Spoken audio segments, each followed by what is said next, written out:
বরগুনার পাথরঘাটায় রিকশা চালান নুরুল ইসলাম। বাবা কি? বাবা কেমন হয়? বাবারা কি তার ছেলেকে ভীষণ ভালোবাসেন? তাহলে আমার বাবা কই? কেন তিনি আমাদের বাড়ি আসেন না? কেন আমার বাবা আমাকে ভালোবাসে না? এসবের কিছুই বুঝতাম না একসময়। না বুঝে এমন প্রশ্ন করে মায়ের কষ্টগুলোকে কত যে বাড়িয়ে দিয়েছি তার অন্ত নেই। কিন্তু কেন এমন হলো?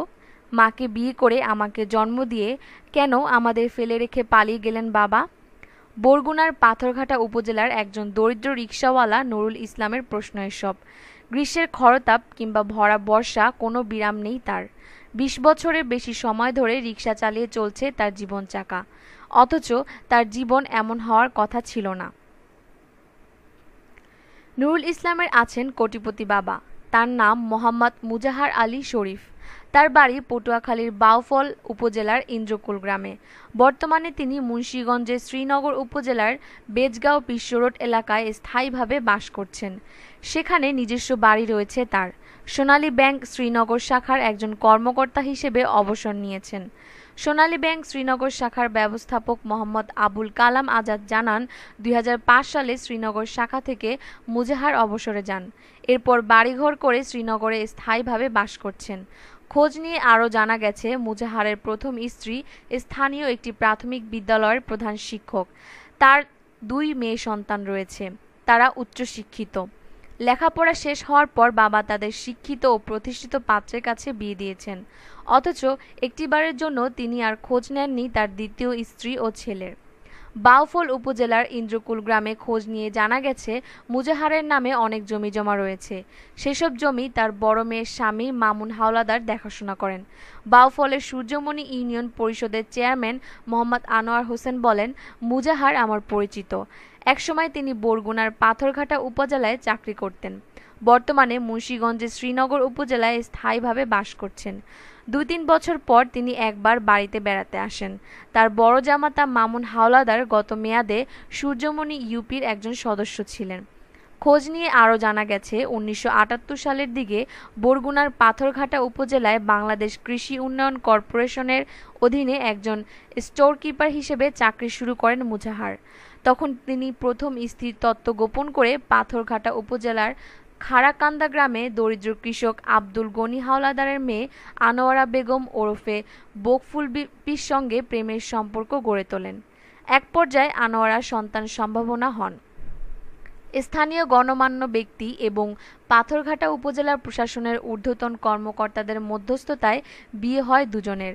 বিয়ের কয়েক মাস পর আনোয়ারা একটি ছেলে সন্তানের জন্ম দেন। সেই ছেলের নাম রাখা হয় নুরুল ইসলাম। এরপর পাথরঘাটা শহরে বাসা ভাড়া নিয়ে ২ বছর সন্তানসহ আনোয়ারার সঙ্গে একত্রে বাস করেন মুজাহার। ২ বছর পর হঠাৎ একদিন উধাও হয়ে যান তিনি। অনেক খোঁজাখুঁজি করে স্বামীর দেখা পাননি আনোয়ারা। সেই থেকে একমাত্র ছেলেকে নিয়ে একাকী জীবন তার। একদিকে সামাজিক বিদ্রূপ, অন্যদিকে অভাবের টানাপোড়েন। এ বাড়ি ও বাড়ি ঝিয়ের কাজ করে একমাত্র ছেলেকে বড় করেছেন তিনি। নুরুল ইসলামের বয়স এখন ৩৭ বছর। এই ৩৭ বছরে কখনো বাবার দেখা পাননি বাবার আদর সোহাগ। অভিমানের সুরে রিকশাচালক নুরুল ইসলাম বলেন, বাবার সম্পত্তি চাই না, একদিনের জন্য হলেও বাবার সঙ্গে থাকতে চাই। দেখতে চাই বাবার চেহারা, দেখতে চাই বাপ ছেলের সম্পর্ক কেমন হয়। বাবার সঙ্গে একটু বুক মিলিয়ে একবারের জন্য জানতে চাই, কি অপরাধ ছিল আমার জীবনটা কেন এমন হলো। পাথরঘাটা কৃষি বিভাগে মুজাহারের সঙ্গে চাকরি করতেন স্থানীয় অধিবাসী মোহাম্মদ আব্দুস সোবহান। তিনি বলেন, মুজাহার, আনোয়ারা ও তাদের ছেলের বিষয়টি স্থানীয়ভাবে সবার জানা। তিনি জানান, ১৯৭৯ সালের ৪ মে ১,০০০ টাকা দেনমোহরে তাদের বিয়ে হয়। তখন আনোয়ারা বেগমের বয়স ছিল ২৪ বছর। বিয়ের পর তাদের সন্তানের জন্ম। এ বিষয়ে ভুক্তভোগী মা আনোয়ারা বেগম বলেন, একসময় নিরুপায় হয়ে স্বামীর গ্রামের বাড়ি ইন্দ্রকুলে গিয়েছিলাম। শাশুড়িসহ বাড়ির লোকজন আমার সঙ্গে নিষ্ঠুর আচরণ করেছে। বাধ্য হয়ে বছর ১০ আগে পটুয়াখালীর আদালতে মামলা করেছিলাম। সে মামলায় মাসখানেক জেল খাটিয়েছিলেন স্বামী। এরপর অর্থাভাবে আমরা মামলা চালাতে পারিনি। শেষ পর্যন্ত বিধাতার কাছে বিচার চেয়েছি। সরেজমিন নুরুল ইসলামের বাড়ি গিয়ে দেখা গেছে, বিয়ে করেছেন তিনি। তার ২ মেয়ের মধ্যে বড় মেয়ে মারিয়া ৭ম শ্রেণীতে পড়ে। ছোট মেয়ে তানজিলা স্কুলে ভর্তি হয়নি।